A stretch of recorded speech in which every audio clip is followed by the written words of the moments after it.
नमस्कार, आप देख रहे हैं द भारत शो। तो दोस्तों, आज के समय में दुनिया का हर एक देश खतरनाक से खतरनाक हथियार बनाने में जुटा हुआ है और चीन और पाकिस्तान की हरकतों को देखते हुए भारत भी इसमें पीछे नहीं है। और अब भारत ने कुछ ऐसा किया है जिससे चीन और पाकिस्तान के पसीने छूटने वाले हैं। भारत ने एक ऐसा हथियार तैयार किया है जिससे चीन और पाकिस्तान के बड़े बड़े हथियार धरे के धरे रह जाएंगे और भारत का मामूली हथियार भी उन पर भारी पड़ेगा।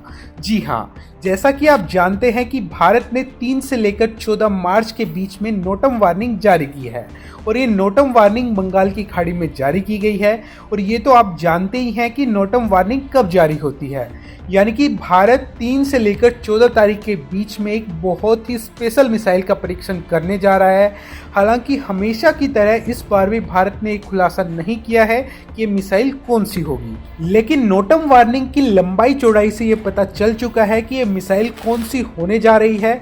और यकीन मानिए, ये मिसाइल स्पेशल ही नहीं बल्कि वेरी वेरी स्पेशल है और इसके पीछे 2 बड़े कारण हैं। सबसे पहला इसकी स्पीड और दूसरा इसका वर्किंग मैकेनिज्म। अगर बात करें इसकी स्पीड की तो आप जानकर हैरान होंगे कि इस मिसाइल की पीक रफ्तार 5.5 मैक होगी। और जैसा कि आप जानते हैं कि हाइपरसोनिक रफ्तार जो होती है वो होती है 5 मैक, यानी कि एक तरीके से ये हाइपरसोनिक बैरियर को तोड़ सकती है।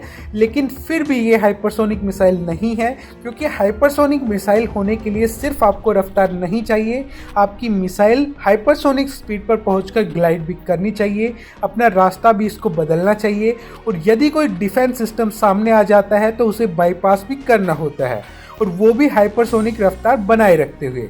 लेकिन भले ही ये मिसाइल हाइपरसोनिक ना हो, लेकिन रफ्तार तो रफ्तार होती है। 5.5 मैक की रफ्तार पर उड़ती हुई मिसाइल को पकड़ पाना हद से ज़्यादा मुश्किल होता है। वहीं इसके खतरनाक होने का दूसरा सबसे बड़ा कारण है वो है इसका वर्किंग मैकेनिज्म। दरअसल मैं आपको कुछ दूसरी तरह की मिसाइलों का उदाहरण देकर समझाता हूँ। आपने नाम तो सुना होगा हीट सीकिंग मिसाइलों का।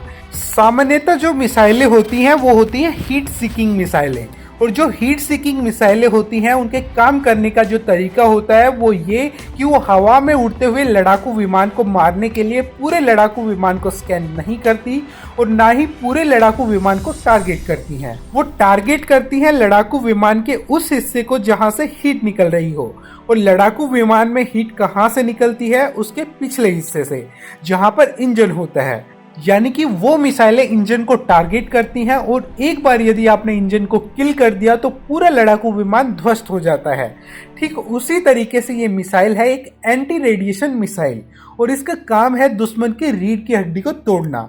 यानी कि दुश्मन का जो डिफेंस है, उसके बड़े बड़े जो शक्तिशाली डिफेंस सिस्टम मौजूद हैं, उन्हें एक तरीके से तबाह कर देना। उसके लिए ये करती है रेडिएशन को टारगेट। दरअसल जितने भी डिफेंस सिस्टम होते हैं, भले ही S-400 ही क्यों ना हो, इसमें सबसे महत्वपूर्ण होता है उसका रडार सिस्टम। अगर आपने रडार सिस्टम हटा दिया तो S-400 में कितनी भी शक्तिशाली मिसाइल क्यों ना लगी हो, सभी की सभी बेकार हो जाएंगी, क्योंकि रडार ही आपको ये बताता है कि किस तरफ से दुश्मन आ रहा है, कितने लड़ाकू विमान हैं, कौन सी मिसाइल है, कितनी दूरी पर वो है और उसे कहां पर हिट करना है। सब कुछ रडार ही करता है। एक तरीके से पूरे डिफेंस सिस्टम की जान रडार में होती है और इस मिसाइल का काम है इसी रडार को तबाह करना, और इसके लिए खास मैकेनिज्म का इस्तेमाल किया जाता है।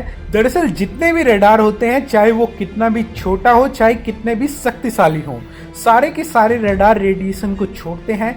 ऐसे में उस रडार के रेडिएशन सिग्नेचर को ये डिटेक्ट करती है और वहां जाकर ब्लास्ट हो जाती है, और जैसे ही उस डिफेंस सिस्टम का रडार ध्वस्त हुआ, पूरा का पूरा सिस्टम ही पैरालाइज हो जाता है और दुश्मन का पूरा सुरक्षा कवच ध्वस्त हो जाता है। उसके बाद आप चाहे MiG-21 बाइसन को भी उस देश में घुसा दो तो उसे पता नहीं चलने वाला। इससे आप समझ सकते हैं कि इस मिसाइल को कितनी चतुराई से DRDO ने तैयार किया है। अब सवाल ये है कि ये मिसाइल कौन सी है, तो इस मिसाइल का नाम है रुद्रम 2 एंटी रेडिएशन मिसाइल।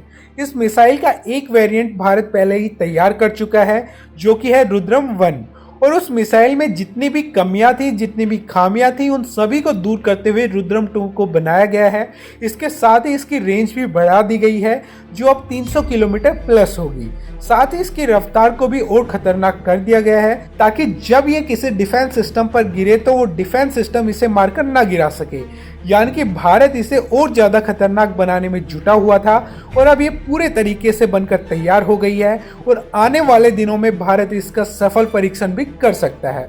हालांकि दोस्तों, आपका इस पूरी खबर को लेकर क्या कहना है कमेंट करके जरूर बताएं। वीडियो को लाइक करें और सब्सक्राइब करें द भारत से।